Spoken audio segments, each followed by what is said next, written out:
Welcome to a new blog. আজ হলো শুক্রবারের আজকের নতুন একটি ব্লগে সবাইকে অনেক অনেক স্বাগতম। সবাই কমছে না, এই গরমের ভেতরে আমাদের চলছে দিনকাল। একটুখানি ঝড় বৃষ্টিতে যা একটু ঠিক হয়েছিল।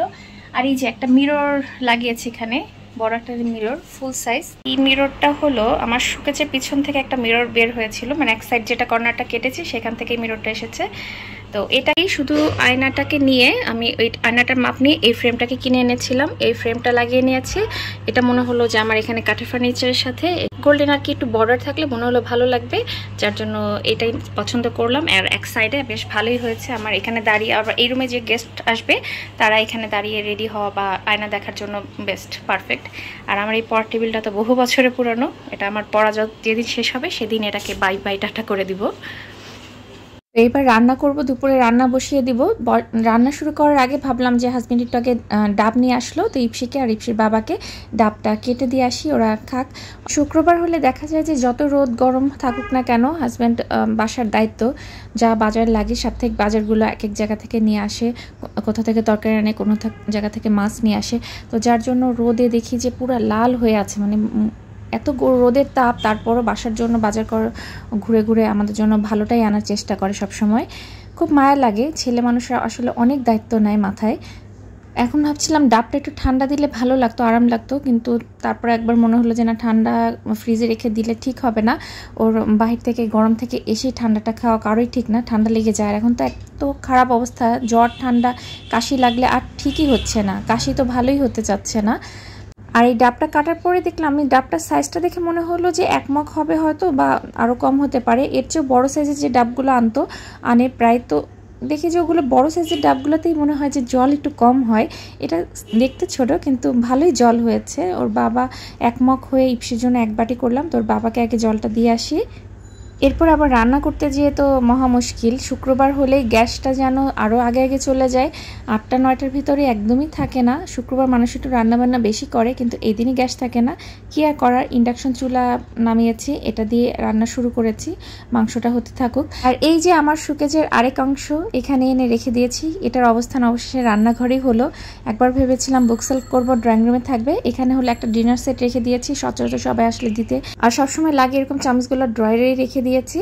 তো এক সাইডে হলো এরকম আলমারি রেখেছি, আর ইন্ডাকশনটা একদম কাছেই রেখেছি, এখানে যখন দরকার হয় টুক করে নামিয়ে যেতে ব্যবহার করতে পারি। এরপরে ফাঁকে আবার একটু আমও কেটে নিলাম, এটা আজকে এনেছে থাইল্যান্ডের কাঁচা আম। ও মাঝে মাঝে যখন শখ হয় নিয়ে আসে 2-1টা, তো এবার তো 4টা নিয়ে এসেছে, 2টা কাটলাম। থাইল্যান্ডের আম পাকা মিষ্টি সবই খুব মজার, আমরা এত মজা করে খাচ্ছি, খুব ভালো লাগে। আর গরম মানে এই দুপুর টাইমটা এখন ওই রান্নার ফাঁকে খেতে তো আরও ভালো লাগছিল।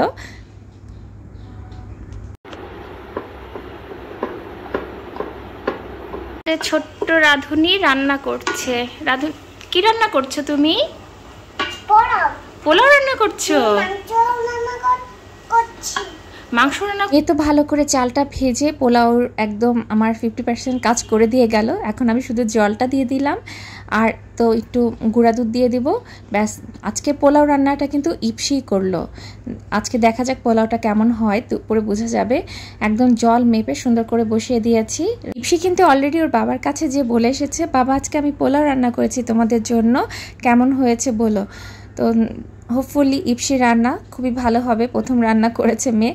আর আমি যে রাইস কুকারে যখন পোলাও হোক বা ভাত হোক যাই বসাই না কেন, ঢাকনা দেওয়ার পরে 2-3 বার করে চেক করি সুইচটা নিচে নামানো আছে কিনা, ঠিকঠাক দেওয়া হচ্ছে কিনা। অনেক সময় হয় কি ভুলে যাই আর ঠিকঠাক সুইচ দেওয়া হয় না। আর এই যে আমার রাঁধুনি টায়ার্ড হয়ে গেছে রান্না করতে করতে, এখন শুয়ে শুয়ে ভূতের কার্টুনগুলো দেখছে।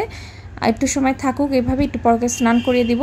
আর আমি হলো ইপসির জন্মদিনের ব্যানার আনার দিন এই ফুল গাছটা নিয়ে এসেছিলাম, এটাকে এখন এই শুকে যে এটার স্থান হয়েছে। আমার হলো দেয়ালটা পিঙ্ক কালার, তো পিঙ্কের কম্বিনেশনে এই ফুলটা মনে হলো ভাল লাগবে ড্রয়িং রুমের জন্য।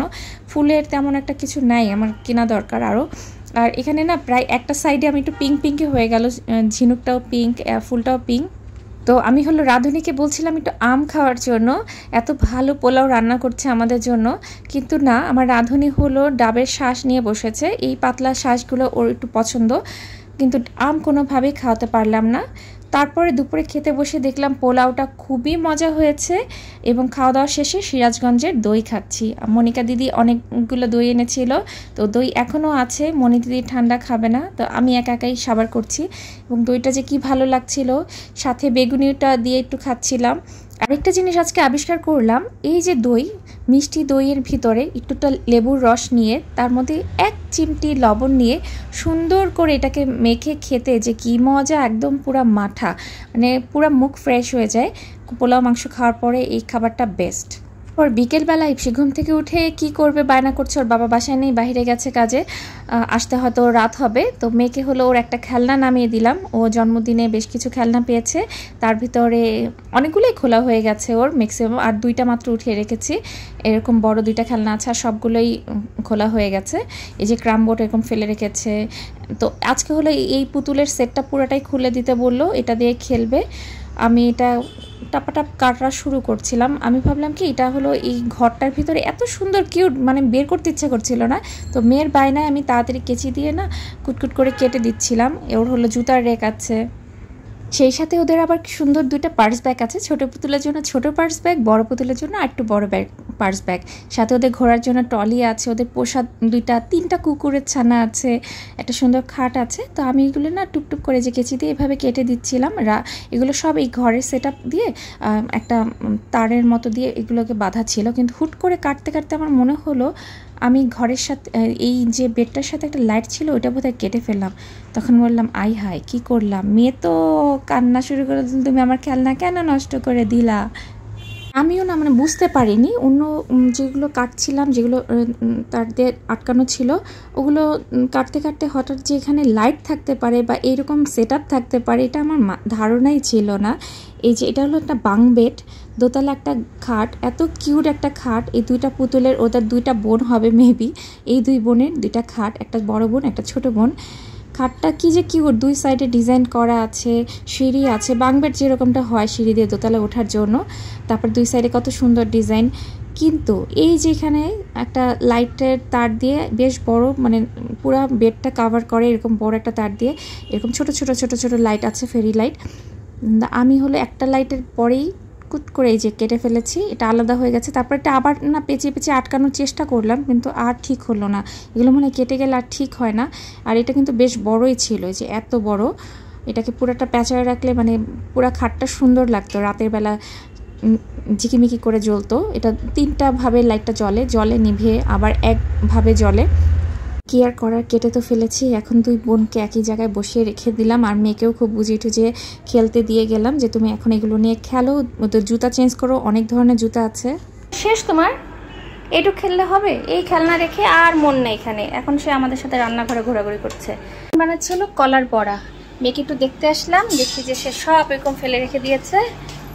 কলা অনেকদিন ধরে মা যে কলা নিয়ে আসছিল খুলনা থেকে, ওগুলো মজে গেছিল, মানে এতটা খাওয়া হয় না। এইদিকে ননদের দই, মিষ্টি দই, কলা, ফল, মানে আমও দেখলাম অনেকগুলো মজে একদম নষ্ট হয়ে গেছে। এখন ভাবলাম যে কলাগুলো না ফেলে দিই, মার গাছ পাকা কলা বেশি মজে গেছে, এই জন্য এগুলোকে দিয়ে বড়া পিঠা বানাচ্ছি। কলার বড়া পিঠার রেসিপি তো সবাই জানে, কম বেশি সবাই বানায়। তো আমি হলো কলাটা যখন ম্যাশ করলাম, ভালো করে ম্যাশ করার পরে দেখি চালের গুঁড়া নেই। কি করা যায়? তারপর একটুখানি ময়দা দিলাম। চালের গুঁড়া দিলে কিন্তু যে কোনো বড়া খুব মজা হয়, ক্রিস্পি হয়, একটু মচমচে থাকে, অনেকক্ষণ ভালো লাগে। তো একটু ময়দা দিয়েই করলাম, অল্প একটু বেকিং পাউডার, গুঁড়া দুধ আর চিনির পরিবর্তে একটু গুড় দিয়েছিলাম। তো আমরা হলো বড়া পিঠা দিয়ে বিকালে নাস্তা করলাম। ইপসিও দেখলাম একটা খেলো আর কি, কলার বড়া আসলে এর আগেও খায়নি, খায় কিনা চিন্তা করছিলাম। এরপরে ভাবলাম যে আমরা ফ্রাইডে করে বেড কভার চেঞ্জ করি, সকালে করা হয়নি ব্যস্ততায়, তো ভাবলাম যে সন্ধ্যায় বেড কভার চেঞ্জ করি। আর এই যে আমার রাজকন্যা সবগুলা বালিশের উপর একদম শুয়ে মোবাইল দেখা শুরু করে দিয়েছে। আমি যখনই বেডশিট চেঞ্জ করি এরকম বালিশগুলো নিচে রাখার সাথে সাথে সে ওখানে শুয়ে পড়ে। তো শুক্রবার ছুটির দিন আজকে, মানে মনে হচ্ছিল না, হাজব্যান্ড বাসায় নেই, তারপরে একদম সারাদিনই আমরা বাসায়। আর ইপসি বুড়িকে দেখে আমার এত হাসি পাচ্ছিল, কেন দেখাই, এই যে দেখুন ও গান শুনে এমনভাবে নাচছিল, দেখে আমার হাসতে হাসতে খুব মজা লাগছিল। তো শুক্রবারে আমাদের বাসার আজকে ঘরের ছোট্ট একটা ব্লগ এই পর্যন্তই।